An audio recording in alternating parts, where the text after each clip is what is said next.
أشهد أن لا إله إلا الله وحده لا شريك له وأشهد أن محمدا عبده ورسوله أما بعد فأعوذ بالله من الشيطان الرجيم بسم الله الرحمن الرحيم الحمد لله رب العالمين الرحمن الرحيم مالك يوم الدين إياك نعبد وإياك نستعين اهدنا الصراط المستقيم صراط الذين أنعمت عليهم غير المغضوب عليهم ولا الضالين. നമുക്ക് ഈ റമദാനിലൂടെ കടന്നു പോകാൻ അള്ളാഹു തൗഫീക്ക് നൽകുകയുണ്ടായി. ഇന്ന് ഈ റമദാനിലെ അവസാനത്തെ ജുമായാണ്. നമ്മളിൽ പലർക്കും ഇബാദത്തുകൾക്ക് തൗഫീക്ക് ലഭിച്ചു എന്നത് അള്ളാഹുവിൻ്റെ വലിയൊരു ഔദാര്യമാകുന്നു. എന്നാൽ റമദാനിലെ നോമ്പെടുത്തതുകൊണ്ടോ റമദാനിൽ ഇബാദത്തുകൾ ചെയ്തതുകൊണ്ടോ മാത്രം നമ്മുടെ ലക്ഷ്യം കൈവരിക്കാൻ നമുക്ക് കഴിയില്ലെന്ന കാര്യവും അതോടൊപ്പം തന്നെ നമ്മൾ മനസ്സിലാക്കേണ്ടതാണ്. മറിച്ച് അള്ളാഹു നൽകിയ എൻ്റെ സ്ഥായിയായ ആരാധകന്മാരായ ദാസന്മാർ ആയിത്തീരണമെന്നും എൻ്റെ ഇബാദത്തുകളുടെ കടമകൾ യഥാവിധി നിർവഹിക്കാൻ ശ്രമിക്കണമെന്നും ഉപദേശിക്കുന്നു. ചുരുക്കത്തിൽ ഈ ദിവസങ്ങളിൽ നമസ്കാരത്തിലേക്ക് ശ്രദ്ധിക്കാനും ജമാഅത്തായി നമസ്കരിക്കാനും നഫ്ലുകൾ അനുഷ്ഠിക്കാനും ഖുർആൻ പാരായണം ചെയ്യുന്നതിലേക്ക് ശ്രദ്ധിക്കാനും അതനുസരിച്ച് പ്രവർത്തിക്കാനും അള്ളാഹു നമുക്ക് തൗഫീക്ക് നൽകിയെങ്കിൽ ഈ നന്മകൾ നിലനിർത്തണമെന്നതാണ് ഇനി നമ്മുടെ ഉത്തരവാദിത്വം. ഈ നന്മകൾ നിലനിർത്തുകയാണെങ്കിൽ മാത്രമേ നമുക്ക് അള്ളാഹു ഒരു മനുഷ്യന്റെ ജീവിത ലക്ഷ്യമായി പറഞ്ഞ കാര്യങ്ങൾ കരസ്ഥമാക്കാനും കഴിയുകയുള്ളൂ.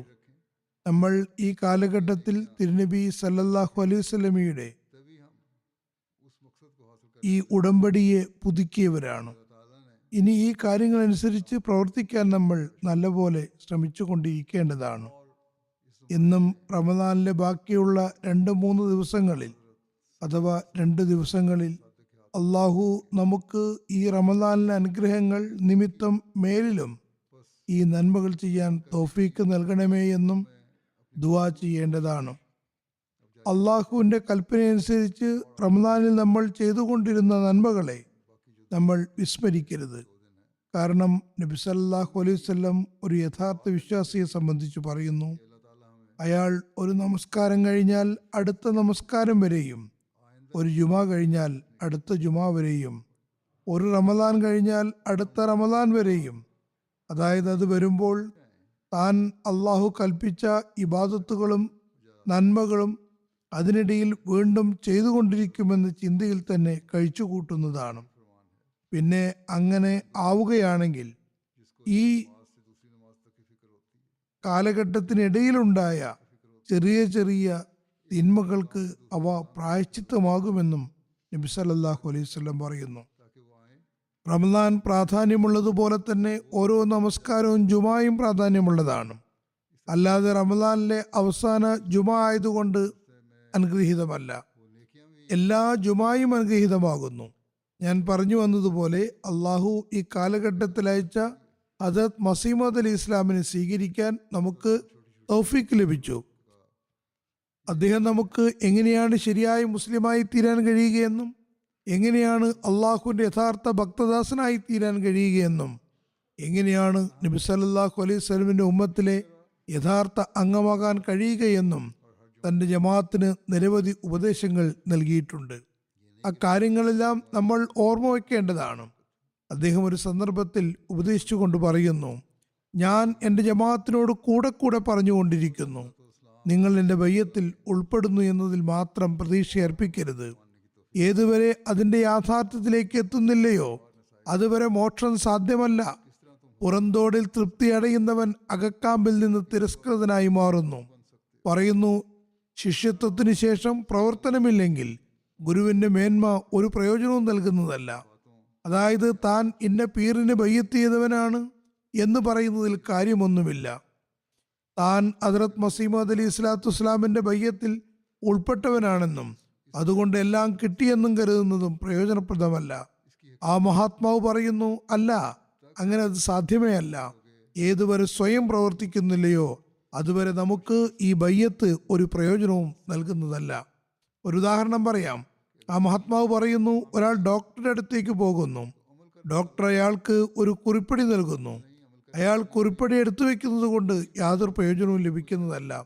പ്രയോജനം ലഭിക്കണമെങ്കിൽ ആ കുറിപ്പടി ഡോക്ടറുടെ അല്ലെങ്കിൽ വൈദ്യരുടെ കുറിപ്പടി അനുസരിച്ച് ചികിത്സിക്കണം, ആ മരുന്നുകൾ ഉപയോഗിക്കണം. അതുകൊണ്ട് ആ മഹാത്മാവ് തുടർന്ന് പറയുന്നു, ഞാൻ കിഷ്തിനൂഹ് എന്ന പേരിൽ ഒരു പുസ്തകം എഴുതിയിട്ടുണ്ട്. അത് നിങ്ങൾ കൂടെ കൂടെ വായിക്കുക. അതിൽ നിങ്ങൾക്കുള്ള ഉപദേശങ്ങളുണ്ട്. അത് കൂടെ കൂടെ വായിക്കുകയാണെങ്കിൽ, ഉപദേശങ്ങൾ പ്രാവർത്തികമാക്കുകയാണെങ്കിൽ, പിന്നെ അതിൽ പറഞ്ഞിട്ടുള്ള അള്ളാഹുവിൻ്റെയും അവൻ റസൂൽ സല്ലല്ലാഹു അലൈഹി വസല്ലമിൻ്റെയും കൽപ്പനകളനുസരിച്ച് തങ്ങളുടെ ജീവിതം മാറ്റാൻ ശ്രമിക്കുകയാണെങ്കിൽ, പിന്നെ അത് നിങ്ങളുടെ വിജയപ്രദമായ ജീവിതമായി മാറുന്നതും അത് തന്നെ നിങ്ങൾക്ക് ബയ്യത്തിന്റെ പ്രയോജനങ്ങൾ നൽകുന്നതും കാണാൻ കഴിയുന്നതാണ്. ആ മഹാത്മാവ് തുടരുന്നു, അള്ളാഹു പറയുന്നു, പരിശുദ്ധനായി തീരുന്നവൻ വിജയിച്ചു. കത് അഫ്ലഹ മൻ സക്കാഹ, അതായത് ആത്മാവിനെ പരിശുദ്ധീകരിക്കുന്നവൻ ലക്ഷ്യം പ്രാപിച്ചിരിക്കുന്നു. അങ്ങനെ അതനുസരിച്ച് പ്രവർത്തിക്കുകയാണെങ്കിൽ മാത്രമേ നിങ്ങൾക്ക് പ്രയോജനം ലഭിക്കുകയുള്ളൂ. നിരവധി മോഷ്ടാക്കളും വ്യഭിചാരികളും ദുർനടപ്പുകാരും മദ്യപാനികളും മോശം ജീവിതത്തിനുടമകളും തങ്ങൾ തിരുനബി സല്ലല്ലാഹു അലൈഹി വസല്ലമയുടെ ഉമ്മത്താണ് എന്ന് വാദിക്കുന്നവരായിട്ടുണ്ട്. വാസ്തവത്തിൽ അവർ അതാണോ? അവർ നബി സല്ലല്ലാഹു അലൈഹി വസല്ലമയുടെ ഉമ്മത്താണെന്ന് പറയാൻ അർഹതയുള്ളവരാണോ? അദ്ദേഹം തുടരുന്നു, ഒരിക്കലുമല്ല, അത് സാധ്യമേ അല്ല. തിരുനബി സല്ലല്ലാഹു അലൈഹി വസല്ലമയുടെ അധ്യാപനങ്ങൾ പൂർണ്ണമായും പ്രാവർത്തികമാക്കുന്നവരാണ് ഉമ്മത്തി. അധ്യാപനങ്ങൾ അനുസരിച്ച് പ്രവർത്തിക്കുന്നില്ലെങ്കിൽ പിന്നെ ഉമ്മത്തി എന്ന് പറയപ്പെടാവതല്ല. മറിച്ച് തിരുനബി സല്ലല്ലാഹു അലൈഹി വസല്ലമയുടെ ദുഷ്പേരിന് കാരണക്കാരായി തീരുന്നു. അതുകൊണ്ട് നമ്മൾ ഒരു കാര്യം എപ്പോഴും ഓർക്കണം, നാം നമ്മുടെ കർമ്മങ്ങൾ ഇസ്ലാമിന്റെ അധ്യാപനം അനുസരിച്ചും അള്ളാഹുവിന്റെ കൽപ്പനകൾ അനുസരിച്ചും തിരുനബി സല്ലല്ലാഹു അലൈഹി വസല്ലം നമുക്ക് നൽകിയ ഉപദേശങ്ങൾ അനുസരിച്ചും മാറ്റാൻ ശ്രമിക്കണം. ഈ കാലഘട്ടത്തിൽ അതിലേക്കാണ് വാഗ്ദത്ത മഹദി മസീഹ് അലൈഹി ഇസ്ലാം നമ്മുടെ ശ്രദ്ധ ക്ഷണിച്ചിരിക്കുന്നത്. ആ മഹാത്മാവ് മറ്റു സ്ഥലത്ത് പറയുന്നു, ഈ ജമാഅത്തിൽ പ്രവേശിച്ചിട്ടുള്ളവർ അതിന്റെ അധ്യാപനം അനുസരിച്ച് പ്രവർത്തിക്കണം. അദ്ദേഹം തുടരുന്നു, ജമാഅത്തിൽ പ്രവേശിച്ചതിന് ശേഷം പ്രയാസങ്ങൾ ഉണ്ടാകുന്നതാണ്. പ്രയാസങ്ങൾ ഉണ്ടാകുന്നില്ലെങ്കിൽ പിന്നെ പ്രതിഫലം എങ്ങനെയാണ് ലഭിക്കുക? നബി സല്ലല്ലാഹു അലൈഹി വസല്ലം മക്കയിൽ 13 വർഷം പ്രയാസങ്ങൾ അനുഭവിച്ചു.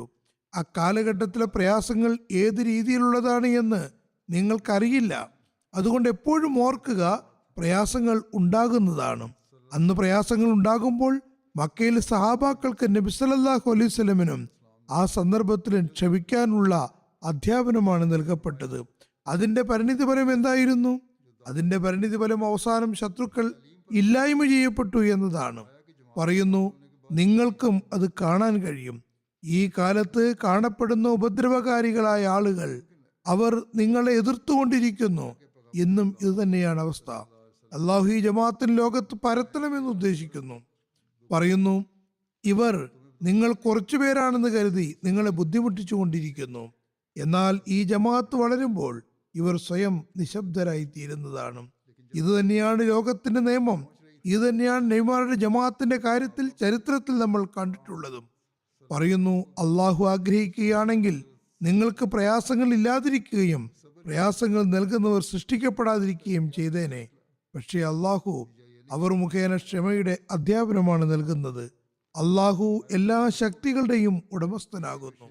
ഈ അക്രമികളുടെ കൈ തടയാൻ അവന് കഴിയുന്നതാണ്. എന്നാൽ അവൻ നമ്മളെ പരീക്ഷിക്കാൻ ആഗ്രഹിക്കുന്നു. അതായത് നമുക്ക് എത്രമാത്രം ക്ഷമയുണ്ട്, അള്ളാഹുമായി എത്രമാത്രം ബന്ധമുണ്ടാക്കുന്നുണ്ട്. റമദാനിലെ ദിവസങ്ങളിൽ മാത്രമായി അള്ളാഹുവിന് ലാക്കാക്കി ഇബാദത്തുകൾ ചെയ്യുന്നവരാണോ? അതല്ല ഈ ഇബാദത്തുകളെ നമ്മുടെ ജീവിതത്തിന്റെ സ്ഥായിയായ ഭാഗമാക്കി നാം മാറ്റുന്നുണ്ടോ, മാറ്റിക്കൊണ്ടിരിക്കുന്നുണ്ടോ എന്നെല്ലാം അവൻ നോക്കുന്നു. അങ്ങനെയൊന്നുമല്ലെങ്കിൽ ഇതൊക്കെ വ്യർത്ഥമാണ്. ഇനി നമ്മൾ ഇതാണ് ചെയ്യുന്നതെങ്കിൽ പിന്നെ ക്ഷമയോടുകൂടി അള്ളാഹുവിന്റെ തൃപ്തിയിൽ തൃപ്തിപ്പെട്ടുകൊണ്ട് ദുആകൾ ചെയ്തുകൊണ്ടിരിക്കുകയാണെങ്കിൽ അള്ളാഹു ശത്രുക്കളിൽ നിന്ന് നമുക്ക് മോചനം നൽകുന്നതാണ്. പിന്നെ അള്ളാഹു എങ്ങനെയാണ് പ്രയാസങ്ങളിൽ നിന്ന് രക്ഷ നൽകുന്നത് എന്ന് നിങ്ങൾക്ക് കാണാനാകും. സബർ ഒരു ഇബാദത്ത് തന്നെയാണ്. അതായത് ക്ഷമയും ഒരു ആരാധനയാകുന്നു. അള്ളാഹു പറയുന്നു, സബർ ചെയ്യുന്നവർക്ക് പകരമായി കണക്കില്ലാതെ പ്രതിഫലം നൽകുന്നതാണ്. അതായത് അവർക്ക് എണ്ണമറ്റ അനുഗ്രഹങ്ങൾ നൽകപ്പെടും. ഇത് ക്ഷമ കൈക്കൊള്ളുന്നവർക്ക് മാത്രമുള്ളതാണ്. മറ്റ് ഇബാദത്തുകൾ ചെയ്യുന്നവരോട് ഇങ്ങനെയുള്ള വാഗ്ദാനമില്ല. ഒരു ജമാഅത്തിൽ തൻ്റെ ജീവിതം കഴിച്ചുകൂട്ടുന്ന ഒരാൾക്ക് അയാൾക്ക് പ്രയാസങ്ങൾക്ക് മേൽ പ്രയാസങ്ങൾ നേരിടേണ്ടി വരുമ്പോൾ അവസാനം അയാളെ സഹായിക്കുന്നവർ അയാളോട് തങ്ങളുടെ ആത്മവീര്യം പ്രകടിപ്പിക്കുകയും പ്രയാസപ്പെടുത്തുന്നവരെ ഇല്ലാതാക്കുകയും ചെയ്യുന്നു. അതായത് നമ്മൾ സബർ ചെയ്യുകയും അവന്റെ മുന്നിൽ കുനിയുകയും പ്രാർത്ഥിക്കുകയുമാണെങ്കിൽ അള്ളാഹുവിന്റെ അഭിമാനം വിജൃംഭിതമാകുന്നതാണ്. ചില ആളുകൾ അക്ഷമ കാണിക്കാറുണ്ട്. ചില സ്ഥലങ്ങളിൽ പ്രയാസങ്ങൾ ഉണ്ടായിക്കൊണ്ടിരിക്കുന്നു എന്നത് ശരിയാണ്, പ്രത്യേകിച്ചും പാകിസ്ഥാനിൽ. എന്നാൽ അള്ളാഹു നമ്മിൽ നിന്ന് പ്രതീക്ഷിക്കുന്നത് ഹദ്റത്ത് മസീഹ് അലി ഇസ്ലാം നമുക്ക് നൽകിയ ഉപദേശം സബർ ചെയ്യൂ എന്നതാണ്. റമദാനിൽ മാത്രം ദുആ ചെയ്തുകൊണ്ട് കാര്യമില്ല, മറിച്ച് നമ്മൾ ഈ ദുആകളെയും സൽക്കർമ്മങ്ങളെയും ജീവിതത്തിന്റെ സ്ഥായിയായ ഭാഗമാക്കി മാറ്റണം. അപ്പോഴാണ് നമുക്ക് പ്രയോജനങ്ങൾ ലഭിക്കുക. ആ മഹാത്മാവ് വളരെ ഉച്ചസ്ഥരം പ്രഖ്യാപിക്കുന്നു, നമ്മുടെ ജമാഅത്ത് അള്ളാഹുവിന്റെ സഹായത്തിലാണുള്ളത്. ദുഃഖം സഹിക്കുമ്പോൾ വിശ്വാസം സുദൃഢമാകുന്നതാണ്. സബർ പോലെയുള്ള മറ്റൊരു സംഗതിയുമില്ല തന്നെ. ചുരുക്കത്തിൽ ഈ കാര്യങ്ങളെല്ലാം നമ്മൾ ഓർമ്മിക്കുകയാണെങ്കിൽ ഇൻഷാ അള്ളാഹ് അഭിവൃദ്ധിപ്പെട്ടുകൊണ്ടിരിക്കുന്നതാണ്. ശത്രുക്കൾക്ക് നമ്മുടെ പ്രവർത്തനങ്ങൾ ഒരിക്കലും തന്നെ തടയാൻ കഴിയുന്നതല്ല. നമ്മുടെ പദ്ധതികളെ തടയാനും അവർക്ക് കേൾപ്പില്ല. എന്നാൽ ഒരു നിബന്ധനയുണ്ട്, നമ്മുടെ കർമ്മങ്ങളെല്ലാം സൽക്കർമ്മങ്ങളായിരിക്കണം. നമ്മുടെ എല്ലാ കർമ്മങ്ങളും അള്ളാഹുവിന്റെ തൃപ്തിക്ക് വേണ്ടിയുള്ളതായിരിക്കണം. മറ്റൊരു സ്ഥലത്ത് ആ മഹാത്മാവ് പറയുന്നു, ഇപ്പോൾ നിങ്ങൾ ലോകത്തിലേക്ക് ശ്രദ്ധിക്കുന്നു, മറിച്ച് അള്ളാഹുലേക്ക് ശ്രദ്ധ തിരിക്കുക. നിങ്ങൾ അള്ളാഹുലേക്ക് ശ്രദ്ധ തിരിക്കുകയാണെങ്കിൽ പിന്നെ അള്ളാഹു നിങ്ങൾക്ക് വേണ്ടി എളുപ്പമുണ്ടാക്കുന്നത് നിങ്ങൾ കാണുന്നതാണ്. ആ മഹാത്മാവ് തഖ്വയെക്കുറിച്ച് ഉപദേശിച്ചുകൊണ്ട് പറയുന്നു, ചരിത്രം നമുക്ക് മനസ്സിലാക്കി തരുന്നൊരു യാഥാർത്ഥ്യമുണ്ട്. ആരംഭകാലത്ത് സത്യസന്ധരായ മുസ്ലിങ്ങൾക്ക് സബർ ചെയ്യേണ്ടി വന്നിരുന്നു. സഹാബാക്കൾക്കും ഇലകൾ ഭക്ഷിച്ച് ജീവിതം കഴിച്ചു കൂട്ടേണ്ടി വന്നിരുന്നു. ചില സമയത്ത് അപ്പകഷ്ണങ്ങൾ പോലും ലഭ്യമായിരുന്നില്ല. അള്ളാഹു നന്മകൾ ചെയ്യാൻ ഉദ്ദേശിക്കാത്തിടത്തോളം ആർക്കും ആരെയും സഹായിക്കാൻ സാധ്യമല്ല. അള്ളാഹു നന്മ വരുത്താൻ ആഗ്രഹിക്കുമ്പോൾ മാത്രമാണ് ആളുകളിൽ നിന്ന് നന്മകൾ ഉണ്ടാകുന്നത്. ഒരാൾ തഖ്വ സ്വായത്തമാക്കുകയാണെങ്കിൽ അള്ളാഹുവിന് പിന്നെ അയാൾക്ക് വേണ്ടി കവാടങ്ങൾ തുറന്നു കൊടുക്കുന്നു. ജനങ്ങൾ നിങ്ങൾക്ക് വേണ്ടി നന്മ ചെയ്യുമെന്നത് നിങ്ങളുടെ ധാരണ മാത്രമാണ്. അള്ളാഹു നിങ്ങൾക്ക് നന്മയുണ്ടാകണമെന്ന് ആഗ്രഹിക്കുന്നില്ലെങ്കിൽ നിങ്ങൾ ലക്ഷക്കണക്കിന് പരിശ്രമങ്ങൾ നടത്തുകയാണെങ്കിൽ പോലും ജനങ്ങൾക്ക് നിങ്ങളോട് നന്മയിൽ വർത്തിക്കാൻ കഴിയുന്നതല്ല. നന്മയിൽ ചരിക്കുന്നതിന് അള്ളാഹുവിലേക്ക് കുനിയേണ്ടതും അനിവാര്യമാണ്. അവന്റെ തൃപ്തി കരസ്ഥമാക്കുകയും നീങ്ങുകയുമാണെങ്കിൽ പിന്നെ അള്ളാഹു അവന്റെ അനുഗ്രഹങ്ങളുടെ കവാടങ്ങൾ തുറന്നു തരുന്നതാണ്. അതുകൊണ്ട് ആ മഹാത്മാവ് പറയുന്നു, അള്ളാഹുവിൽ സത്യസന്ധമായി വിശ്വാസം വെച്ചു പുലർത്തുക. അത് മുഖേന എല്ലാം നേടാൻ കഴിയുന്നതാണ്. കാരണം അള്ളാഹു പറയുന്നു, വമൻ യത്തഖില്ലാഹ യജ്അൽ ലഹു മഖ്റജൻ വയർസുഖുഹു മിൻ ഹൈസു ലാ യഹ്തസിബ്. അള്ളാഹുവിനെ ഭയപ്പെടുന്നവർക്ക് അള്ളാഹു അവർക്ക് വേണ്ടി ഏതെങ്കിലും വഴി ഉണ്ടാക്കുന്നതാണ്. മനുഷ്യൻ ചിന്തിക്കുക പോലും ചെയ്യാത്ത വഴികളിലൂടെ ഉപജീവനം നൽകുന്നതാണ്. അവൻ പ്രതീക്ഷിക്കുക പോലും ചെയ്തിട്ടില്ലാത്ത നിലയിൽ എളുപ്പങ്ങൾ ഉണ്ടാക്കി കൊടുക്കുന്നതാണ്. നമ്മൾ നമ്മുടെ ജീവിതങ്ങൾ വിജയപ്രദമാക്കാൻ ആഗ്രഹിക്കുന്നുവെങ്കിൽ, ഈ അനുഗ്രഹത്തിൽ നിന്ന് അനുഗ്രഹം സ്വായത്തമാക്കാൻ ആഗ്രഹിക്കുന്നുവെങ്കിൽ, അതായത് ഈ റമദാന്റെയും ഓരോ റമദാന്റെയും അനുഗ്രഹങ്ങൾ സ്വായത്തമാകണമെങ്കിൽ ഈ കാര്യങ്ങളെല്ലാം ഓർമ്മ വയ്ക്കേണ്ടതാണ്. അതുപോലെ ആ മഹാത്മാവ് ഹുക്കൂക്കിൽ ഇബാദ് അഥവാ സമസൃഷ്ടികളോടുള്ള അവകാശങ്ങളെ കുറിച്ചും പറഞ്ഞിട്ടുണ്ട്. പറയുന്നു, നിങ്ങൾ പരസ്പരം ഇടകലർന്നിരിക്കുക. നിങ്ങൾ എത്രമാത്രം പരസ്പരം സ്നേഹിക്കുന്നുവോ അത്രമാത്രം അള്ളാഹു നിങ്ങളെ സ്നേഹിക്കുന്നതാണ്. ഇനി കേവലം ഇബാദത്തുകളിലേക്ക് മാത്രമല്ല, മറിച്ച് റമദാനിൽ ദിവസങ്ങളിൽ ഉന്നതമായ സ്വഭാവങ്ങൾ പ്രകടിപ്പിക്കുന്ന കാര്യത്തിലേക്കും ശ്രദ്ധ ഉണ്ടാകേണ്ടതുണ്ട്. നമ്മുടെ ഒരുപാട് ആളുകൾക്കിടയിൽ അതുണ്ടാകുന്നു. അവർ പറയുകയും ചെയ്യുന്നുണ്ട്. ഇനി ഈ ഉന്നത സ്വഭാവങ്ങളെ നമ്മൾ സ്ഥായിയായി നിലനിർത്തേണ്ടതുമാണ്. ചെറിയ ചെറിയ കാര്യങ്ങളിൽ, ചെറിയ ചെറിയ വഴക്കുകളിൽ, ചെറിയ ചെറിയ പ്രശ്നങ്ങളിൽ പരസ്പരം അഭിപ്രായ വ്യത്യാസങ്ങൾ ഉണ്ടെങ്കിൽ അതൊക്കെ അവസാനിപ്പിക്കേണ്ടതാണ്. സ്നേഹത്തിന്റെയും സൗഹാർദ്ദത്തിന്റെയും ജീവിതം നയിക്കേണ്ടതാണ്. ഇങ്ങനെ നമ്മൾ ചെയ്യുകയാണെങ്കിൽ അള്ളാഹുവിന്റെ അനുഗ്രഹങ്ങളുടെ വർഷപാതം നമുക്ക് മേൽ ഉണ്ടായിക്കൊണ്ടിരിക്കുന്നതുമാണ്. മറ്റൊരു സ്ഥലത്ത് ആ മഹാത്മാവ് പറയുന്നു, നമ്മുടെ ജമാഅത്തിനെ സംബന്ധിച്ചിടത്തോളം അനിവാര്യമായിട്ടുള്ളൊരു സംഗതി എന്തെന്നാൽ, ഈ കലുഷിതമായ കാലഘട്ടത്തിൽ, അതായത് എല്ലാ ഭാഗത്തും വഴികേടും അലംഭാവവും ദുർമാർഗവും പരന്നുകൊണ്ടിരിക്കുമ്പോൾ തഖ്വ സ്വായത്തമാക്കുക എന്നതാണ്.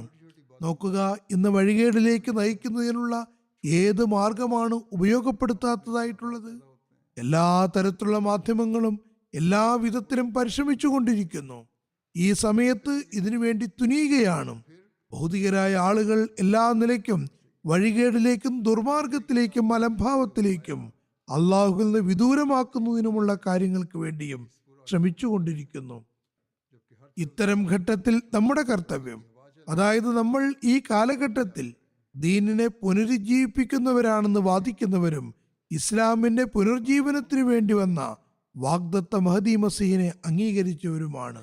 നമ്മുടെ കർത്തവ്യം ഈ കാര്യങ്ങളിൽ നിന്നെല്ലാം രക്ഷപ്പെടാൻ ശ്രമിക്കുക എന്നതാണ്.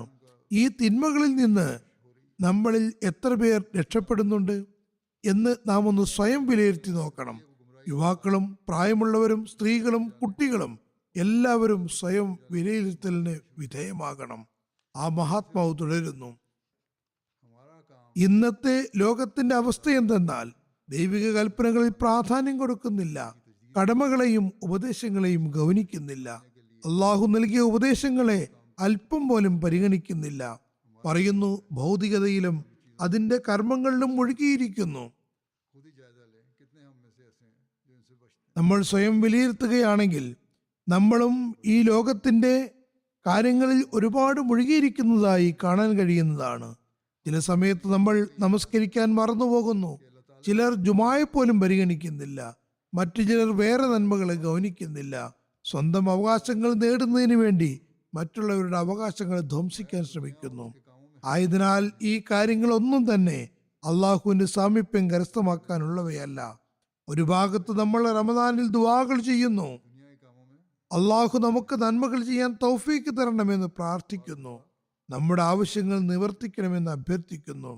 എങ്കിൽ പിന്നെ അള്ളാഹു പറഞ്ഞ കാര്യങ്ങളെ നമ്മൾ പ്രാവർത്തികമാക്കേണ്ടതുമാണ്, പരിശ്രമിക്കേണ്ടതായി വരും. വെറും ദുആകൾ കൊണ്ട് കാര്യമില്ല. ആ മഹാത്മാവ് പറയുന്നു, ഭൗതികതയിൽ ആണ്ടുകിടക്കുന്ന ആളുകളാണ്. ഭൗതികമായി നഷ്ടങ്ങൾ വരുമ്പോൾ ഒരുപാട് അസ്വസ്ഥരാവുകയും കരഞ്ഞു വിലപിക്കുകയും ചെയ്യുന്നു. ഞാൻ നേരത്തെ പറഞ്ഞതുപോലെ ഭൗതികതയുടെ നഷ്ടങ്ങളിൽ നിന്ന് രക്ഷപ്പെടുന്നതിന് വേണ്ടി അള്ളാഹുവിനുള്ള കടമകളെ ഒഴിവാക്കുന്നു. ഭൗതികതയുടെ നഷ്ടങ്ങൾ ഉണ്ടാകരുത്. അള്ളാഹുവിനുള്ള കടമകൾ ചെയ്യാൻ കഴിഞ്ഞാലും ഇല്ലെങ്കിലും ഭൗതിക കാര്യങ്ങളിൽ വ്യത്യാസം വരരുത് പോലും. അള്ളാഹു പറഞ്ഞ കാര്യങ്ങളിലേക്ക് ശ്രദ്ധിക്കുന്നില്ല, ജനങ്ങളുടെ അവകാശങ്ങൾ നൽകുന്നില്ല, കേസും കൂട്ടവുമായി നടക്കുന്നു. തെറ്റായ രീതിയിലുള്ള കേസുകളുണ്ട്. പിന്നെ പരസ്പരം ചെറുതാക്കി കാണിക്കുന്നതിന് വേണ്ടി തെറ്റായ തെളിവുകൾ നൽകുകയും വക്കീൽമാർ പറയുന്നതനുസരിച്ച് തെറ്റായ തെളിവുകൾ സമർപ്പിക്കുകയും ചെയ്യുന്നു.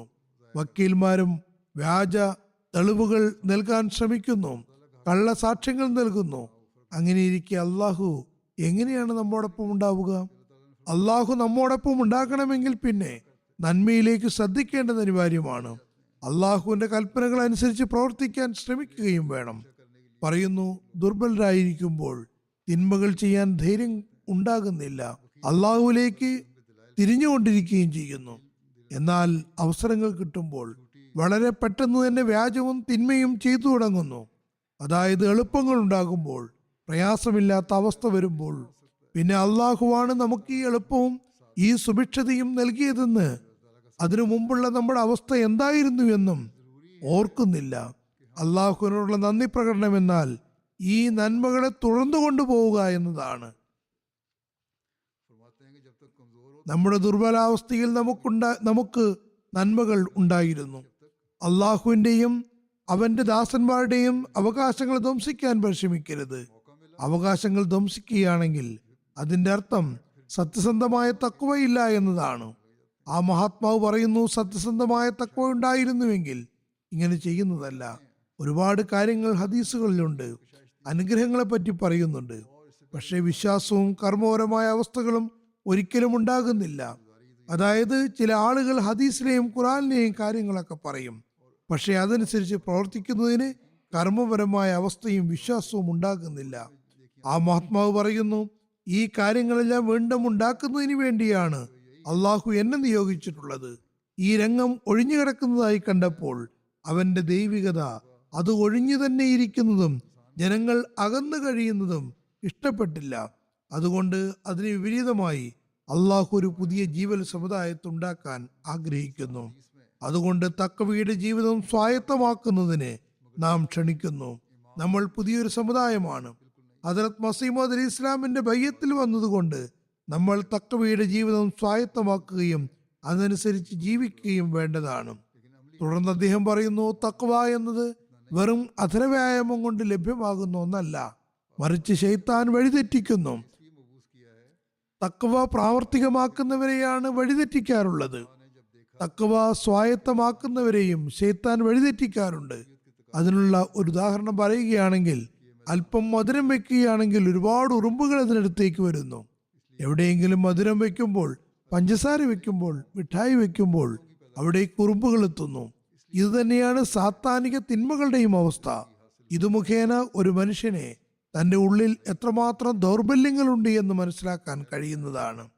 താൻ വലിയ നന്മയുള്ളവനാണെന്നും തഖ്വയനുസരിച്ച് നടക്കുന്നവനാണെന്നും അയാൾ കരുതുന്നു. എന്നാൽ ശൈത്താൻ ആക്രമിക്കുമ്പോഴാണ് ശൈത്താന്റെ ആക്രമണത്തിൽ നിന്ന് പൂർണ്ണമായും രക്ഷപ്പെട്ടിട്ടില്ലെന്നും ദൈവികമായ സംരക്ഷണത്തിൽ എത്തിയിട്ടില്ലെന്നും ബോധ്യമാവുക. പറയുന്നു, മനുഷ്യനുള്ളിൽ ഇത്തരത്തിലുള്ള ദൗർബല്യങ്ങൾ ഉണ്ടാകരുതെന്ന് അള്ളാഹു ആഗ്രഹിക്കുന്നു. അല്പം എന്തെങ്കിലും നന്മ ചെയ്യുമ്പോൾ താൻ തഖ്വയുള്ളവനാണെന്ന് അവൻ കരുതുന്നു. ഞാൻ പറഞ്ഞു വന്നതുപോലെ ഇതല്ല യഥാർത്ഥ തഖ്വ. ഈ തഖ്വയ്ക്കുമേൽ ശൈത്താൻ ആക്രമണം നടത്തുന്നതാണ്. ആ മഹാത്മാവ് ഉദാഹരണമായി പറഞ്ഞതുപോലെ, മധുരമുള്ള വസ്തുക്കളിലേക്ക് ഉറുമ്പുകൾ വരുന്നത് പോലെ ശൈത്താൻ വഴിതെറ്റിക്കുന്നതിന് ആക്രമണം നടത്തുന്നു. അങ്ങനെ നീ വലിയ നന്മ ചെയ്യുന്ന ആളാണെന്ന് അയാളുടെ മനസ്സിൽ ചിന്തയുണ്ടാക്കാൻ ശ്രമിക്കുന്നു. ഇത്തരമൊരവസ്ഥയിലേക്ക് എത്തുമ്പോൾ പിന്നെ അയാൾ നന്മയിൽ നിന്ന് അകന്നു പോകുന്നു, അഹങ്കാരമുണ്ടാകുന്നു. ആ മഹാത്മാവ് തുടരുന്നു, വളരെ സൂക്ഷിച്ച് ചുവടുകൾ വെക്കേണ്ടതാണ്. അള്ളാഹുവിനെ എല്ലാ ശക്തികളുടെയും സ്രോതസ്സാണെന്ന് മനസ്സിലാക്കുമ്പോൾ മാത്രമാണ് ഇത് സാധ്യമാവുക. ഏതെങ്കിലും നബിക്കോ റസൂലിനോ സ്വന്തം നിലയ്ക്ക് കഴിവുകൾ നൽകാൻ സാധ്യമല്ല. നബിയിൽ നിന്നും റസൂൽമാരിൽ നിന്നും അനുഗ്രഹങ്ങളാണ് കിട്ടുന്നത്. അവരുടെ അധ്യാപനങ്ങൾ അനുസരിച്ച് ജീവിക്കുമ്പോൾ അനുഗ്രഹങ്ങൾ ലഭ്യമാകുന്നു. പക്ഷേ എല്ലാ കഴിവുകളും അള്ളാഹുവിന്റെ പക്കലാകുന്നു. നബിയും റസൂലുമൊക്കെ അള്ളാഹുവിനോട് ചോദിക്കുക എന്നാണ് പറയുന്നത്. അതായത് ഈ ശക്തി അള്ളാഹുവിൽ നിന്ന് ലഭ്യമാകുമ്പോൾ അയാൾക്കുള്ളിൽ മാറ്റങ്ങൾ ഉണ്ടാകുന്നു.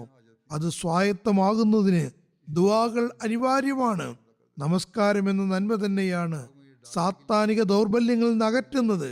ഈ കാര്യങ്ങളിൽ മനുഷ്യൻ ദൗർബല്യമുള്ളവനായി കഴിയണമെന്ന് സാത്താൻ ആഗ്രഹിക്കുന്നു. കാരണം എത്രമാത്രം നന്മ ചെയ്യാൻ കഴിയുകയാണെങ്കിലും ഈ കർമ്മങ്ങൾ മുഖേനാണ് ചെയ്യുക എന്ന് അവൻ അറിയാം. ആയതിനാൽ അവനിൽ നിന്ന് വിമുക്തമാകേണ്ടത് നിബന്ധനയായി വെച്ചിരിക്കുന്നു. മനുഷ്യനുള്ളിൽ അഴുക്കുകൾ ഉണ്ടാകുമ്പോൾ സാത്താൻ അവനോട് സ്നേഹം പ്രകടിപ്പിച്ചുകൊണ്ടിരിക്കുന്നു. ആയതിനാൽ പരിശുദ്ധരാകുന്നതിന് നമസ്കാരമാണ് നിബന്ധന. ഈ റമദാനിൽ നിന്ന് പ്രയോജനമെടുത്തുകൊണ്ട് നമ്മൾ നമസ്കാരങ്ങൾ കൃത്യമായി അനുഷ്ഠിക്കുന്നതിനും അതിലേക്ക് ശ്രദ്ധിക്കുന്നതിനും നഫലുകൾ അനുഷ്ഠിക്കുന്നതിനും ശ്രമിക്കുകയുണ്ടായി. ആ മഹാത്മാവ് തുടരുന്നു, ശൈത്താനിൽ നിന്ന് സ്ഥായിയായ മോചനം ആഗ്രഹിക്കുന്നുവെങ്കിൽ, തഖ്വയിലൂടെ നീങ്ങണമെന്ന് ഇച്ഛിക്കുന്നുവെങ്കിൽ അതിനുള്ള നിബന്ധന ഇബാദത്തുകളിലേക്ക് ശ്രദ്ധിക്കുക എന്നതാണ്. അള്ളാഹു പറഞ്ഞ കൽപ്പനയനുസരിച്ച് ഇബാദത്തുകൾ നല്ല രീതിയിൽ അനുഷ്ഠിക്കുക. അതിൽ ഒരു തരത്തിലുള്ള പ്രകടന പരതയും ഉണ്ടാകരുത്. അത്തരത്തിലുള്ള ഇബാദത്തുകളായി മാറുകയാണെങ്കിൽ പിന്നെ മനുഷ്യന് ശാശ്വതമായി സാത്താനിക ആക്രമണങ്ങളിൽ നിന്ന് രക്ഷപ്പെടാനും ദൈവികമായ അഭയത്തിൽ വരാനും കഴിയുന്നതാണ്. തുടർന്ന് തഖ്വയെ സംബന്ധിച്ച് അദ്ദേഹം പറയുന്നു, മുത്തക്കിയാകുന്നതിന് അനിവാര്യമായ ഒരു സംഗതി വളരെ പ്രത്യക്ഷത്തിലുള്ള കാര്യങ്ങളിൽ, അതായത് വ്യഭിചാരം, കളവ്, അവകാശദംസനം, പ്രകടനപരത, മിഥ്യാഭിമാനം, നിന്ദാദൃഷ്ടി, പിശുക്ക് തുടങ്ങിയ മോശം സ്വഭാവങ്ങളെ ഒഴിവാക്കുന്നതിന് ഉറച്ചു നിൽക്കുകയും തിന്മകളിൽ നിന്ന് വിട്ടുനിൽക്കുന്നതോടൊപ്പം തന്നെ അവയ്ക്ക് പകരമായി ഉന്നത സ്വഭാവങ്ങളിൽ പുരോഗതി പ്രാപിക്കുകയും വേണം. അതായത് വലിയ വലിയ പ്രത്യക്ഷത്തിലുള്ള തിന്മകളിൽ നിന്ന്, ദുസ്വഭാവങ്ങളിൽ നിന്ന്, മോശം കാര്യങ്ങളിൽ നിന്ന് വിട്ടുനിൽക്കണം. എന്നാൽ അതുമാത്രം പോരാ, അതിന് പകരമായി നന്മകൾ ആർജിക്കുകയും ചെയ്യുന്നതാണ് യഥാർത്ഥ തഖ്വ. അതായത് തിന്മകൾ ഒഴിവാക്കി നന്മകളിൽ ചുവടുവെക്കുക, അതാണ് യഥാർത്ഥ കാര്യം. ദുസ്വഭാവങ്ങൾ ഒഴിവാക്കി സൽസ്വഭാവങ്ങൾ സ്വായത്തമാക്കുന്നതിലാണ് കാര്യം. കേവലം തിന്മയിൽ നിന്ന് വിട്ടുനിൽക്കുന്നതിലല്ല തഖ്വ, മറിച്ച് തിന്മയിൽ നിന്ന് അകലുകയും നന്മകൾ അനുഷ്ഠിക്കുകയും ചെയ്യുന്നതാണ് തഖ്വ. ഇനി ഇത് കൂടാതെ മറ്റെന്ത് കാര്യങ്ങളാണ് നന്മയിൽ ബാക്കിയുള്ളത്? ജനങ്ങളോട് നല്ല രീതിയിൽ പെരുമാറുക, സൽസ്വഭാവം പ്രകടിപ്പിക്കുക, സഹാനുഭൂതി ഉണ്ടാകുക, അള്ളാഹുമായി സ്വച്ഛമായ കൂറും സത്യസന്ധതയും പുലർത്തുക, സേവനങ്ങളുടെ മക്കാമെ മഹമൂദ് അന്വേഷിക്കുക, അതായത് അള്ളാഹു ഇഷ്ടപ്പെടുന്ന കാര്യങ്ങൾ ചെയ്യുന്നതിനുള്ള അന്വേഷണത്തിന് ശ്രമിക്കുക, അള്ളാഹുവിന്റെ പക്കൽ ശ്ലാഘനീയമായ കാര്യങ്ങൾ ചെയ്യാൻ ശ്രമിക്കുക. ഇതിലൂടെയാണ് ഒരു മനുഷ്യൻ മുത്തക്കി എന്ന് പറയപ്പെടുന്നത്. ആ മഹാത്മാവ് തുടരുന്നു, ഇതെല്ലാം ഒരാൾക്കുള്ളിൽ ഉണ്ടാവുകയാണെങ്കിൽ അവരാണ് മുത്തക്കിങ്ങൾ. തുടരുന്നു, ഇങ്ങനെ നിങ്ങൾ ആയി മാറിയാൽ അള്ളാഹു അത്തരക്കാരുടെ സംരക്ഷകനായി മാറുന്നതാണ്. അള്ളാഹു പറയുന്നു, ലാ ഖൗഫുൻ അലൈഹിം വലാഹും യഹ്സനൂൻ, അവർക്ക് യാതൊരു തരത്തിലുള്ള ഭയമോ സങ്കടമോ ഉണ്ടാകുന്നതല്ല. മറ്റൊരു സ്ഥലത്ത് പറയുന്നു, വഹുവ യതവല്ല സ്വാലിഹീൻ, അവൻ നന്മ ചെയ്യുന്നവരെ സംരക്ഷിക്കുന്നു. ഹദീസിൽ പറയുന്നു, അള്ളാഹു അത്തരം വ്യക്തിയെ സംബന്ധിച്ചിടത്തോളം അവൻ പിടിക്കുന്ന കൈയായി മാറുന്നു,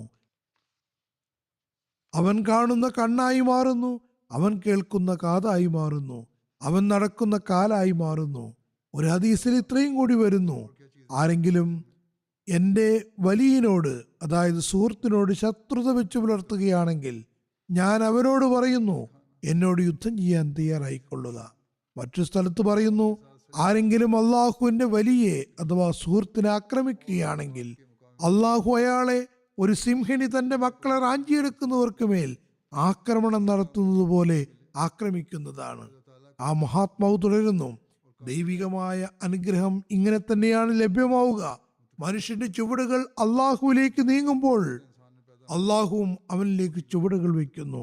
അള്ളാഹുവിന്റെ അനുഗ്രഹങ്ങൾ എല്ലാവരോടും ഒപ്പം ഉണ്ടാകുന്നില്ല, എന്നാൽ അത് ഉണ്ടാകുന്നവർക്ക് വേണ്ടി അടയാളങ്ങൾ അത് പ്രഘോഷിക്കുന്നതാണ്. നബി തിരുമേനി സല്ലല്ലാഹു അലൈഹി വസല്ലമയോടൊപ്പം ഏറ്റവും കൂടുതൽ അടയാളങ്ങൾ ദൃശ്യമായി. അതായത് ശത്രുക്കൾ ആ മഹാത്മാവിനെ പരാജയപ്പെടുത്തുന്നതിന് വേണ്ടി എന്തെല്ലാം പരിശ്രമങ്ങൾ ചെയ്തില്ല, പക്ഷേ ഒന്നും തന്നെ വിജയിച്ചില്ല. എത്രമാത്രം എന്നാൽ നബി സല്ലല്ലാഹു അലൈഹി വസല്ലം തിരുമേനിയെ വധിക്കുന്നതിന് പോലും ആസൂത്രണം ചെയ്തിട്ടുണ്ടായിരുന്നു, പക്ഷെ അവസാനം പരാജയപ്പെടുകയാണ് ചെയ്തത്. പറയുന്നു, തങ്ങളുടെ ഹൃദയങ്ങൾക്കുള്ളിൽ ദൈവിക സ്നേഹവും മഹത്വവും ഉണ്ടാക്കുക. അത് ഉണ്ടാക്കാൻ നമസ്കാരത്തെക്കാളും വലിയ ഒരു കാര്യവുമില്ല.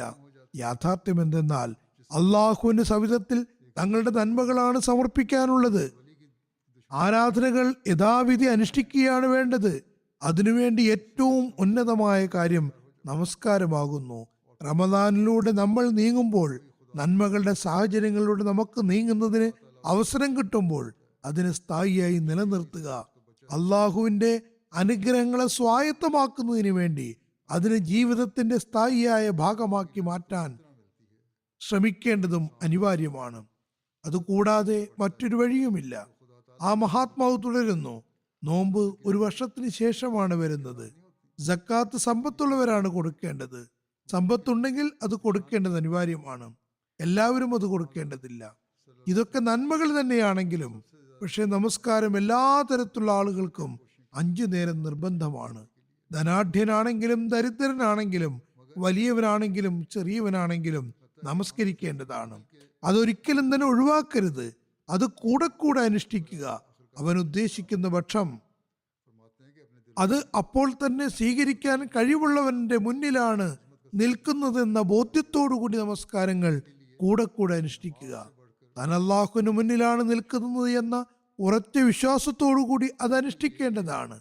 അവൻ ആഗ്രഹിക്കുന്നുവെങ്കിൽ തന്റെ ദുആ സ്വീകരിക്കാൻ കേൾപ്പുള്ളവനാണെന്ന് ബോധ്യമുണ്ടാകണം. പറയുന്നു, ലോകത്തുള്ള മറ്റ് ഭരണാധിപന്മാർ ഖജനാവുകളെ ആശ്രയിക്കുന്നവരാണ്. ഖജനാവ് കാലിയാകരുതെന്ന് അവർ ചിന്തിക്കുന്നു. അത് കാലിയായി പോകുമോ എന്നവർ ആശങ്കപ്പെടുന്നു. അവരുടെ പക്കൽ ഖജനാവുകൾ വന്നു നിറഞ്ഞുകൊണ്ടിരിക്കുന്നു. എന്നാൽ അതോടൊപ്പം തന്നെ തങ്ങൾ അത് കൈയഴിച്ച് ചെലവഴിക്കുകയാണെങ്കിൽ ഖജനാവ് കാലിയായി പോകുമോ എന്നും അവർ ആശങ്കപ്പെടുന്നു. ഇന്ന് പാശ്ചാത്യ ലോകം തങ്ങളെ വലിയ ധനാഢ്യന്മാരാണെന്ന് കരുതുന്നു. തങ്ങളുടെ പക്കൽ വലിയ വലിയ സമ്പത്തുണ്ടെന്നും കരുതുന്നു. അതൊരിക്കലും അവസാനിക്കുകയില്ലെന്നും ധരിക്കുന്നു. എന്നാൽ വളരെ മോശമായ അവസ്ഥയാണ് ഉണ്ടാകുന്നത്. എല്ലാവരുടെയും ജീവിത നിലവാരം തകർന്നുകൊണ്ടിരിക്കുന്നു. വിലവർധനവുണ്ടാകുന്നു. പൈസയുടെ മൂല്യം കുറയുന്നു. പൗണ്ടിന്റെ മൂല്യവും ഡോളറിന്റെ മൂല്യവും തകരുന്നു. ഒരു വലിയ കലാപമാണ് ഉണ്ടാകുന്നത്. അവർക്ക് അതേക്കുറിച്ച് ആശങ്കയുമുണ്ട്. അതുകൊണ്ടാണ് അവർ എല്ലാ നിബന്ധനകളും വെക്കുന്നത്. പക്ഷേ അള്ളാഹുവിന്റെ ഖജനാവ് എല്ലാ സമയത്തും നിറഞ്ഞിരിക്കുന്നു. മനുഷ്യൻ അവന് മുന്നിൽ നിൽക്കുമ്പോൾ അവന് ദൃഢബോധ്യം മാത്രമുണ്ടായാൽ മതി. എല്ലാ കഴിവുമുള്ളവനാണെന്നും അവന്റെ ഖജനാവ് എപ്പോഴും നിറഞ്ഞിരിക്കുന്നു എന്നും നിറഞ്ഞിരിക്കുക തന്നെ ചെയ്യുമെന്നും അവന് ഉറച്ച ബോധ്യമുണ്ടെങ്കിൽ പിന്നെ അവനോട് ചോദിക്കേണ്ടതുമാണ്. ദുആയിലൂടെ ആവശ്യപ്പെടുന്നത് അള്ളാഹു തത്സമയം തന്നെ നൽകാനും കഴിവുള്ളവനാണ്. താനെല്ലാം കേൾക്കുന്നവനും അറിയുന്നവനും ഗ്രാഹ്യമുള്ളവനും കഴിവുള്ളവനുമായ ഒരു അസ്തിത്വത്തിന്റെ മുന്നിലാണ് നിൽക്കുന്നത് എന്ന് ഉറച്ച ബോധ്യമുണ്ടാകണം. അവന്റെ സീൽ അതിനുമേൽ പതിഞ്ഞാൽ അത് അവന്റെ ഔദാര്യമായിരിക്കും.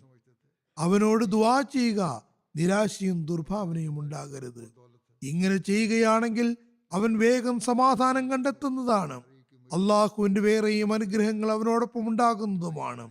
അങ്ങനെ ഒരു മനുഷ്യൻ ഈ ഒരു അവസ്ഥ ഉണ്ടാക്കുകയാണെങ്കിൽ പിന്നെ അള്ളാഹുവിന് അനുഗ്രഹങ്ങൾ സ്വായത്തമാക്കുന്നതാണ്. അവന് അള്ളാഹുവും ലഭ്യമാകുന്നതാണ്. ഈ മാർഗത്തിലാണ് അവൻ ഉറച്ചു നിൽക്കേണ്ടത്. അക്രമിയും ധിക്കാരിയുമായവന്റെ ദുആ സ്വീകരിക്കപ്പെടുന്നതല്ല. കാരണം അവൻ അള്ളാഹുവിന് വിലമതിക്കാത്തവനാകുന്നു. മകൻ പിതാവിനെ വിലമതിക്കുന്നില്ലെങ്കിൽ അവൻ ശരിയായ പിന്മുറക്കാരൻ ആണെന്ന് വരുത്തുന്നില്ലെങ്കിൽ പിതാവ് അവനെ ശ്രദ്ധിക്കുന്നതല്ല എന്നിരിക്കെ അള്ളാഹു എന്തിനു ഗൗനിക്കണം? ആ മഹാത്മാവ് തുടരുന്നു, നമ്മുടെ ജമാഅത്ത് അള്ളാഹുവുമായി സത്യസന്ധമായ ബന്ധം ഉണ്ടാക്കേണ്ടതാണ്. തങ്ങളുടെ വിശ്വാസപരമായ കഴിവുകളെ ദൃഢബോധ്യത്തിന്റെ തലത്തിലേക്ക് എത്തിക്കാൻ ശ്രമിക്കേണ്ടതാണ്. ഈ ഉദ്ദേശത്തിന് വേണ്ടിയാണ് ഞാൻ വന്നിട്ടുള്ളത്. തുടർന്ന് പറയുന്നു, അതല്ലെങ്കിൽ എന്റെ ബയ്യത്ത് കൊണ്ട് യാതൊരു പ്രയോജനവുമില്ല.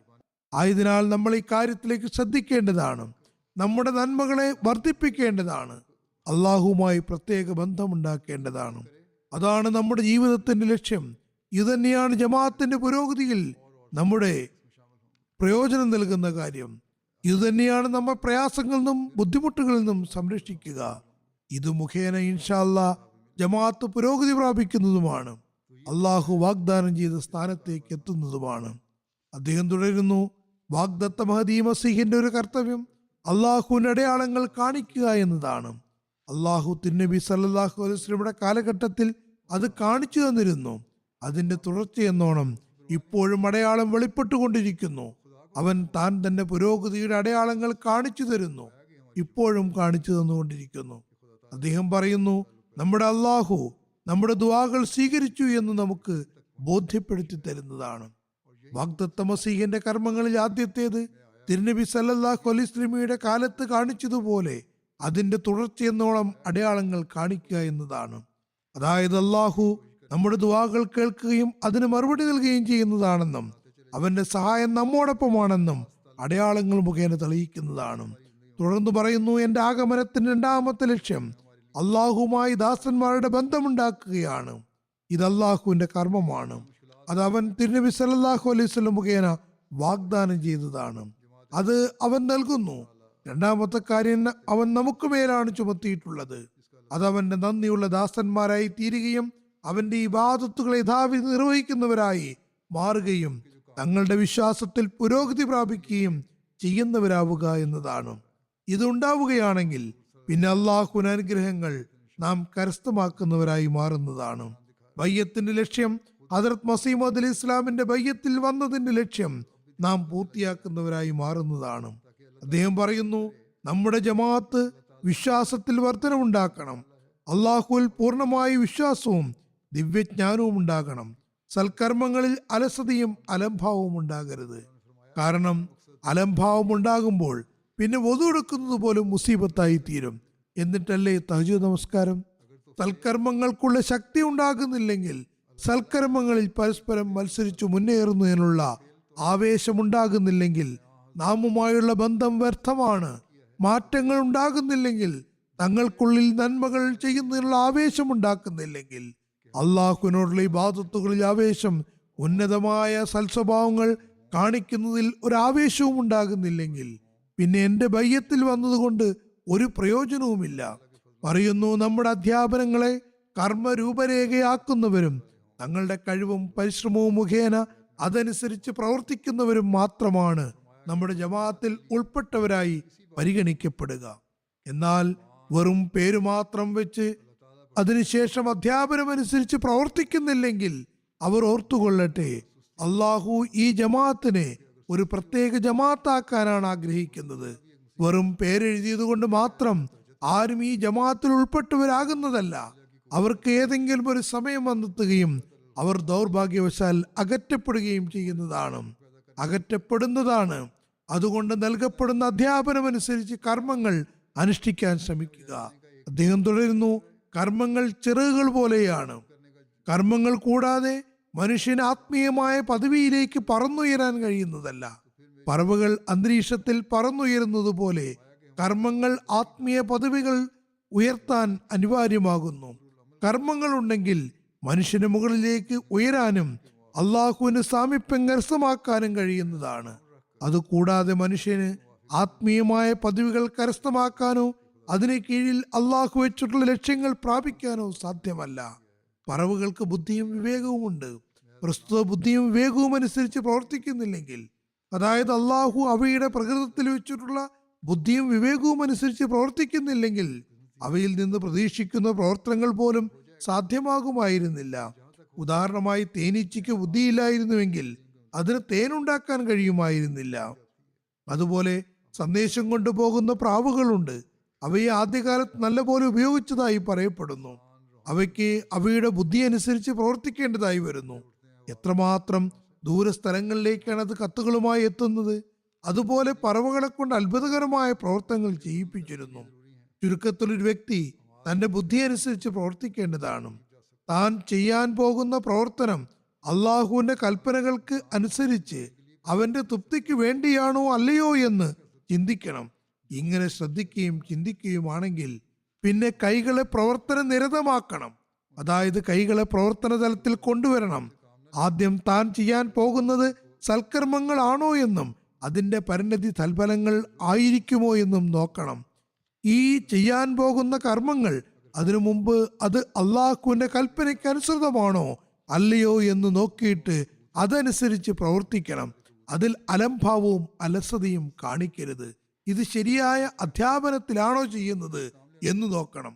പലപ്പോഴും അധ്യാപനം ശരിയായിരിക്കും, പക്ഷേ മനുഷ്യൻ തന്റെ അറിവില്ലായ്മ കൊണ്ട്, വിവരദോഷം നിമിത്തം, അതല്ലെങ്കിൽ മറ്റെന്തെങ്കിലും തിന്മകൾ കാരണം, തെറ്റായ വിവരണങ്ങൾ കാരണം വഞ്ചനയിലകപ്പെട്ടു പോകാറുണ്ട്. ചില സമയത്ത് ശൈത്താനും വഞ്ചനയിലകപ്പെടുത്തുന്നു. ഇതേ അധ്യാപനങ്ങൾ കാരണം വഞ്ചനയിൽ അകപ്പെടാനും സാധ്യതയുണ്ട്. അതുകൊണ്ട് കാര്യങ്ങൾ മനസ്സിലാക്കേണ്ടത് അനിവാര്യമാണ്. ഇത് ഒരു അഹ്മദിയെ സംബന്ധിച്ചിടത്തോളം തന്റെ കർമ്മങ്ങൾ സുരക്ഷിതമാക്കാൻ, അള്ളാഹുവിന്റെ സാമീപ്യം കരസ്ഥമാക്കാൻ പരിശ്രമിക്കേണ്ടത് അനിവാര്യമാകുന്നു. യാതൊരു മുൻവിധിയും കൂടാതെ ചിന്തിക്കുക. ആദ്യം സ്വയം വിലയിരുത്തുകയും പിന്നെ ചിന്തിക്കുകയും ദുആ ചെയ്യുകയും തുടർന്ന് കർമ്മങ്ങൾ അനുഷ്ഠിക്കുകയും വേണം. അള്ളാഹുവിന്റെ തൃപ്തി കരസ്ഥമാക്കുന്നതായിരിക്കണം ലക്ഷ്യം. നമ്മൾ ഈ കാര്യങ്ങളെല്ലാം പ്രാവർത്തികമാക്കുന്നവരായാൽ മാത്രമേ നമുക്ക് ഹദ്റത്ത് മസീഹ് മൗഊദ് അലൈഹി ഇസ്ലാമിന്റെ ബയ്യത്തിന്റെ ലക്ഷ്യം പൂർത്തീകരിക്കുന്നവരായി മാറാൻ കഴിയുകയുള്ളൂ. പിന്നെ മറ്റൊരിടത്ത് മഹാത്മാവ് തങ്ങളുടെ ഇബാദത്തുകളുടെ നിലവാരം ഉയർത്തുന്നതിന് ഉപദേശിച്ചു കൊണ്ട് പറയുന്നു, ദൈവിക സ്നേഹത്തിൽ നിന്ന് പൂർണ്ണമായും പങ്കുപറ്റുക. യഥാർത്ഥ തൗഹീദ് അത് മുഖേനയാണ് സ്ഥാപിതമാകുന്നത്. അള്ളാഹുവിനോട് സ്നേഹമുണ്ടെന്ന് പ്രഖ്യാപിക്കുകയും അവന്റെ തൗഹീദ് സ്ഥാപിക്കുന്നതിന് ആഗ്രഹിക്കുകയും ആണെങ്കിൽ അത് സാക്ഷാത്കരിക്കേണ്ടതും അനിവാര്യമാണ്. അതിനുവേണ്ടി പിന്നെ അള്ളാഹുവിന്റെ സവിധത്തിൽ വീഴുകയും കരഞ്ഞ് പ്രാർത്ഥിക്കുകയും വേണം. ഇതെല്ലാം ഉണ്ടാവുകയാണെങ്കിൽ മാത്രമേ നമ്മൾ ശരിയായ തൗഹീദിനെ സംരക്ഷിക്കുന്നവരും അതനുസരിച്ച് പ്രവർത്തിക്കുന്നവരും അതിനെ പരത്തുന്നവരുമായി തീരുകയുള്ളൂ. അള്ളാഹുവിനോടുള്ള സ്നേഹം കൊണ്ട് എന്താണ് വീക്ഷിക്കപ്പെടുന്നത് എന്നതിനെ വിശദീകരിച്ചുകൊണ്ട് ആ മഹാത്മാവ് പറയുന്നു, ഇതുകൊണ്ടുള്ള വിവക്ഷ എന്തെന്നാൽ തങ്ങളുടെ മാതാപിതാക്കളോടും തങ്ങളുടെ ഭാര്യാമക്കളോടും തങ്ങളുടെ ആത്മാവിനോടും ഉള്ളതിനേക്കാൾ എല്ലാം അതീതമായി അള്ളാഹുവിന്റെ തൃപ്തിയെ മുന്തിക്കേണ്ടതാണ്. വിശുദ്ധ ഖുർആനിൽ പറയുന്നു, വസ്കുറുല്ലാഹ കദിക്റുക്കും ആബാഉക്കും ഔ അഷദ്ദ സിക്റ. നിങ്ങൾ അള്ളാഹുവിനെ അവന്റെ പൂർവ്വപിതാക്കളെ ഓർക്കുന്നത് പോലെ അല്ല, അതിലും ശക്തമായ രീതിയിൽ സ്നേഹത്തോടുകൂടി സ്മരിക്കുക. അദ്ദേഹം തുടരുന്നു, ഇവിടെ ഒരു കാര്യം ചിന്തനീയമാണ്. അള്ളാഹു ഇവിടെ നിങ്ങൾ അള്ളാഹുവിനെ പിതാവ് എന്ന് വിളിക്കണമെന്നല്ല പറഞ്ഞത്, മറിച്ച് അവൻ നിങ്ങളോട് പറയുന്നു, നിങ്ങൾ ക്രിസ്ത്യാനികളെ പോലെ വഞ്ചിതരാകരുത്. അള്ളാഹുവിനെ പിതാവ് എന്ന് പറഞ്ഞ് വിളിക്കരുത്. ഇനി ആരെങ്കിലും പിതാവിനേക്കാളും കുറഞ്ഞ സ്നേഹമായി പോയെങ്കിലോ എന്ന് പറയുകയാണെങ്കിൽ പ്രസ്തുത ആക്ഷേപം ദൂരീകരിക്കുന്നതിന് വേണ്ടി ഔ അഷദ്ദ സിക്റ എന്ന് പറഞ്ഞിരിക്കുന്നു. അതില്ലായിരുന്നുവെങ്കിൽ ആക്ഷേപത്തിന് വക ഉണ്ടാകുമായിരുന്നു. പക്ഷേ ഇവിടെ അവൻ അതിനെ പരിഹരിക്കുന്നു. അള്ളാഹു പറയുന്നു, പിതാക്കളെ ഓർക്കുന്നതിനേക്കാൾ ശക്തമായി അള്ളാഹുവിനെ ഓർക്കുക. തുടർന്ന് ആ മഹാത്മാവ് പറയുന്നു, യഥാർത്ഥ തൗഹീദ് സ്ഥാപിക്കുന്നതിന് അള്ളാഹുമായുള്ള സ്നേഹത്തിന്റെ അംശം പറ്റേണ്ടതാണ്. കർമ്മപരമായുള്ള പങ്ക് പൂർണ്ണമല്ലെങ്കിൽ ഈ സ്നേഹം തെളിയിക്കപ്പെടുന്നതല്ല, വെറും വാക്കുകൾ കൊണ്ട് തെളിയിക്കപ്പെടുന്നതല്ല. കൽക്കണ്ടമെന്നോ പഞ്ചസാരയെന്നോ പറയുന്നത് കൊണ്ട് മധുരമുണ്ടാകുന്നില്ല. വെറും പേരുകൾ ഉച്ചരിക്കുന്നത് കൊണ്ട് നാവിൽ മധുരം വരുന്നതല്ല. മിഠായിയുടെ പേര് പറഞ്ഞതുകൊണ്ട് വായിൽ മാധുര്യമുണ്ടാകുന്നില്ല. നാവ് കൊണ്ട് എന്തെങ്കിലും സൗഹൃദം പ്രഖ്യാപിച്ചതുകൊണ്ട് കാര്യമില്ല. പ്രയാസങ്ങൾ വരുമ്പോൾ അയാളെ സഹായിക്കുകയും കൈപിടിക്കുകയും ഇല്ലെങ്കിൽ ആ സൗഹൃദം സത്യസന്ധമല്ല. അതുപോലെ അള്ളാഹുവിന്റെ തൗഹീദ് വെറും അധരവ്യായാമം കൊണ്ട് സാധ്യമല്ല. അവനോടുള്ള സ്നേഹം നാവ് കൊണ്ട് പ്രഖ്യാപിക്കുന്നത് മാത്രം പ്രയോജനപ്രദമല്ല, മറിച്ച് വാക്കുകൾ കൊണ്ടുള്ള പ്രഖ്യാപനത്തിനുമപ്പുറം കർമ്മപരമായത് കൂടുതലായി ഉണ്ടാകേണ്ടതാണ്. ഇതിനർത്ഥം നാവ് കൊണ്ടുള്ള പ്രഖ്യാപനം ഒന്നുമല്ല എന്നല്ല പറയുന്നു. അതുകൊണ്ട് ഉദ്ദേശിക്കുന്നത് നാവ് കൊണ്ടുള്ള പ്രഖ്യാപനത്തോടൊപ്പം കർമ്മപരമായ സാക്ഷ്യവും അനിവാര്യമാണ്. അതിന് ദൈവമാർഗത്തിൽ ജീവിതം ഒഴിഞ്ഞു വെക്കേണ്ടതാണ്. അതാണ് ഇസ്ലാം. ഈ ഉദ്ദേശ സാഫല്യത്തിനു വേണ്ടിയാണ് ഞാൻ നിയോഗിക്കപ്പെട്ടിട്ടുള്ളത്. ആയതിനാൽ ഈ അരുവിയുടെ അടുത്തേക്ക് വരാത്തവർ, അള്ളാഹു ഈ ഒരു ഉദ്ദേശത്തോടുകൂടി ഇറക്കിയിട്ടുള്ള ഇതിന് അടുത്തേക്ക് വരാത്തവർ തീർച്ചയായും ദൗർഭാഗ്യവാന്മാരാകുന്നു. അദ്ദേഹം തുടരുന്നു, അള്ളാഹുവിന്റെ തൗഹീദ് സ്ഥാപിക്കുന്നതിന് വേണ്ടി തങ്ങളുടെ ജീവിതങ്ങളെ അങ്ങനെ ആക്കി മാറ്റുക. അതിനുവേണ്ടി വഖഫ് ചെയ്ത് ജമാഅത്തിന്റെ ജോലിക്കാരനമാകണം എന്നല്ല പറഞ്ഞത്, മറിച്ച് അതുകൊണ്ട് ഉദ്ദേശിക്കുന്നത് അള്ളാഹുവിന്റെ സന്ദേശം പരത്തുന്നതിന് വേണ്ടി കർമ്മപരമായി തങ്ങളുടെ ജീവിതങ്ങളെ സമർപ്പിക്കുക എന്നതാണ്. അതിനെ അതനുസരിച്ച് മാറ്റുക. ഒരു കാര്യം വ്യക്തമാക്കട്ടെ, നമ്മുടെ ജീവിതം അള്ളാഹുവിന്റെ ഇംഗിതമനുസരിച്ചായിരിക്കണം. നമ്മുടെ ജീവിതങ്ങളെ അങ്ങനെയാക്കുകയാണെങ്കിൽ നാം വിജയിക്കുന്നതാണ്. പറയുന്നു, നമ്മുടെ ജീവിതത്തിന്റെ ലക്ഷ്യങ്ങൾ എന്താണെന്ന് മനസ്സിലാക്കുക. വെറും ഭൗതിക ലോകം സമ്പാദിക്കാനാണോ വന്നത്? അല്ല. ഹദ്റത്ത് മസീഹ് അലൈഹി ഇസ്ലാമിന്റെ ബയ്യത്തിൽ വന്ന് നമ്മൾ അള്ളാഹുവിന്റെ തൗഹീദ് ഭൂമിയിൽ സ്ഥാപിക്കാനും പരത്താനും എല്ലാ നിലയ്ക്കും ശ്രമിക്കേണ്ടതാണ്. ഈ ഒരു ചിന്ത ഉണ്ടാവുകയാണെങ്കിൽ പിന്നെ ഓരോ ജമാഅത്ത് അംഗവും തങ്ങളുടെ ഭാഗം നിർവഹിക്കുന്നതാണ്. അള്ളാഹുവിന്റെ തൗഹീദിന്റെ പതാക ലോകത്ത് പറത്തുന്നതിന് വേണ്ടി, ലോകത്ത് അതിനെ പരത്താൻ വേണ്ടി നബി സല്ലല്ലാഹു അലൈഹി വസല്ലമയുടെ പതാകയ്ക്ക് കീഴിൽ ലോകത്തെ കൊണ്ടുവരാൻ വേണ്ടി പരിശ്രമിക്കുന്നതാണ്. അതുകൊണ്ട് ഈ റമദാനിൽ നമ്മുടെ ഇബാദത്തുകളിലേക്ക് ശ്രദ്ധിക്കുമെന്നും ഉന്നതമായ ധാർമ്മിക സ്വഭാവങ്ങളിലേക്ക് ശ്രദ്ധിക്കുമെന്നും നന്മകൾ ചെയ്യാൻ ശ്രമിക്കുമെന്നും അള്ളാഹുവിന്റെ തൗഹീദിനെ പരത്തുന്നതിന് വേണ്ടി ശ്രദ്ധിക്കുമെന്നും ശപഥം ചെയ്യുക. പിന്നെ അതിനുവേണ്ടി പരിശ്രമിക്കേണ്ടതുമാണ്. ഈ പരിശ്രമങ്ങൾ കേവലം റമദാൻ അവസാനിക്കുന്നതോടുകൂടി നിർത്തരുത്, മറിച്ച് വർഷം മുഴുവനും തുറന്നുകൊണ്ടിരിക്കണം. ഇത് വർഷം മുഴുവൻ തുടരുകയാണെങ്കിൽ പിന്നെ നമ്മൾ ലക്ഷ്യം പ്രാപിക്കുന്നവരായി തീരുന്നതാണ്. അത് നമ്മുടെ ജീവിതങ്ങളുടെ ലക്ഷ്യമാണ്. അത് ഉണ്ടാകുന്നില്ലെങ്കിൽ പിന്നെ അള്ളാഹുവിൻ്റെ വചനമനുസരിച്ച്, അവൻ്റെ കൽപ്പന അനുസരിച്ച്, നബി സല്ലല്ലാഹു അലൈഹി വസല്ലമയുടെ കൽപ്പനയ്ക്ക് വിധേയമായി പ്രവർത്തിച്ചുകൊണ്ട് നമ്മൾ ഹദ്റത്ത് മസീഹ് മൗഊദ് അലൈഹി സ്വലാമിൻ്റെ ബയ്യത്തിൽ വന്നതിന് യാതൊരു ലക്ഷ്യവും ഉണ്ടാകുന്നതല്ല. ആ ലക്ഷ്യം നമുക്ക് കരസ്ഥമാക്കാൻ കഴിയുന്നതല്ല. ബയ്യത്തിൽ വന്നതിന് ശേഷം നമുക്ക് കിട്ടേണ്ട കാര്യങ്ങളിൽ നിന്ന് പ്രയോജനമെടുക്കാൻ കഴിയുന്നതല്ല. അതുകൊണ്ട് നമ്മൾ എപ്പോഴും ഈ കാര്യം ഓർക്കേണ്ടതാണ്. ബയ്യത്തിൽ വന്നതിന് ശേഷം ഒരു പരിശുദ്ധമായ മാറ്റം നമ്മുടെ ഉള്ളിൽ ഉണ്ടാകണം. ഈ റമദാനിൽ ചെയ്തിട്ടുള്ള ദുആകൾ, നന്മകൾ കരസ്ഥമാക്കുന്നതിന് വേണ്ടി ചെയ്തിട്ടുള്ള ദുആകളെ ജീവിതത്തിന്റെ മുഴുവനും ഭാഗമാക്കാൻ ശ്രമിക്കണം. ആ മഹാത്മാവ് മറ്റു സ്ഥലത്ത് പറയുന്നു, ഭൗതികരായ ആളുകളെ പോലെയാണെങ്കിൽ ഒന്നും നേടിയെടുക്കാൻ സാധ്യമല്ല. നിങ്ങൾ എൻ്റെ കയ്യിൽ തൗബ ചെയ്തിരിക്കുന്നു. എൻ്റെ കയ്യിൽ തൗബ ചെയ്യുന്നത് ഒരു മരണം ആവശ്യപ്പെടുന്നു.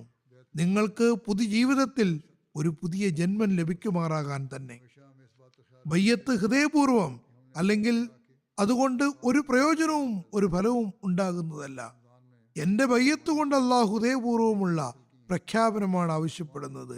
ആയതിനാൽ എന്നെ സത്യഹൃദയത്തോടുകൂടി സ്വീകരിക്കുന്നവർ തങ്ങളുടെ തിന്മകളിൽ നിന്ന് സത്യസന്ധമായി തൗബ ചെയ്യുന്നവരാണ്. പൊറുക്കുന്നവനും കരുണാമയനുമായ ദൈവം അവന്റെ തിന്മകളെ തീർച്ചയായും പൊറുക്കുന്നതാണ്. അവൻ മാതാവിന്റെ ഉദരത്തിൽ നിന്ന് ജനിച്ച പൈതലിനെ പോലെ ആയിത്തീരും. അപ്പോൾ മലക്കുകൾ അവനെ സംരക്ഷിക്കുന്നതാണ്. ആ മഹാത്മാവ് ഒരു ഉപമ പറഞ്ഞതാണ്. ഒരു ഗ്രാമത്തിൽ ഒരു നല്ല വ്യക്തി ഉണ്ടെങ്കിൽ അയാളുടെ നന്മയെ പരിഗണിച്ചുകൊണ്ട് അയാൾക്ക് വേണ്ടി ആ ഗ്രാമത്തെ മുഴുവനും നാശത്തിൽ നിന്ന് അവൻ സംരക്ഷിക്കുന്നതാണ്. പക്ഷേ നാശം ഇറങ്ങിക്കഴിഞ്ഞാൽ പിന്നീട് അത് എല്ലാവരെയും ഗ്രസിക്കുന്നതാണ്. എന്നാലും അള്ളാഹു തന്റെ ദാസന്മാരെ ഏതെങ്കിലുമൊക്കെ രീതിയിൽ സംരക്ഷിക്കുന്നതാണ്. ദൈവികമായ നടപടിക്രമം എന്നത് ഒരു നന്മയുള്ള വ്യക്തി ഉണ്ടെങ്കിൽ അയാൾക്ക് വേണ്ടി മറ്റുള്ളവരെയും സംരക്ഷിക്കുന്നു എന്നതാണ്. ചുരുക്കത്തിൽ ഇന്ന് ലോകത്തിന്റെ അവസ്ഥയിൽ പ്രത്യേകിച്ചും തങ്ങളെയും തങ്ങളുടെ തലമുറകളെയും സംരക്ഷിക്കുന്നതിന് വേണ്ടി ശ്രമിക്കേണ്ടതാണ്.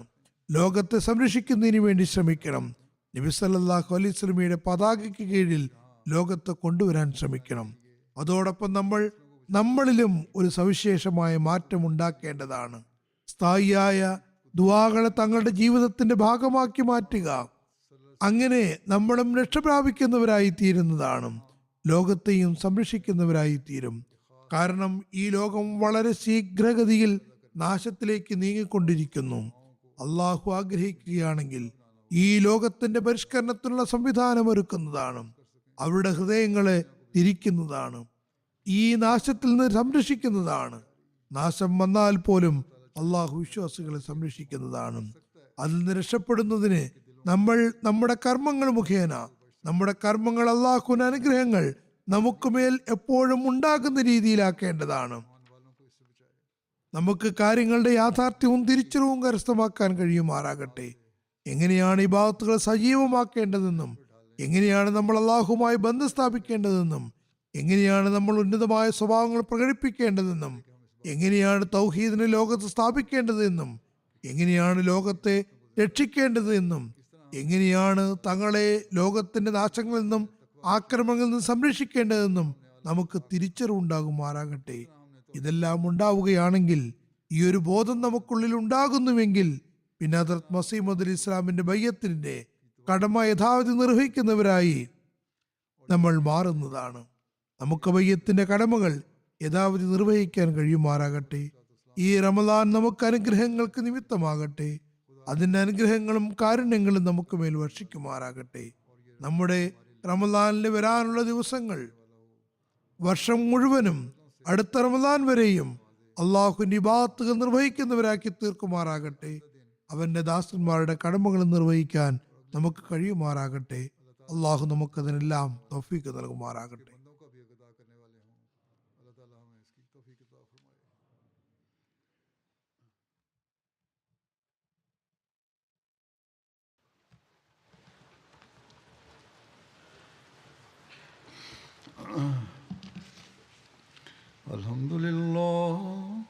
Alhamdulillah nahmaduhu wa nasta'inuhu wa nastaghfiruh wa nu'minu bihi wa natawakkalu alayh ونعوذ بالله من شرور أنفسنا ومن سيئات أعمالنا من يهده الله فلا مضل له ومن يضلل فلا هادي له ونشهد أن لا إله إلا الله ونشهد أن محمدا عبده ورسوله عباد الله رحمكم الله إن الله يأمر بالعدل والإحسان وإيتاء ذي القربى وينهى عن الفحشاء والمنكر والبغي يعظكم لعلكم تذكرون اذكروا الله يذكركم وادعوه يستجب لكم ولذكر الله أكبر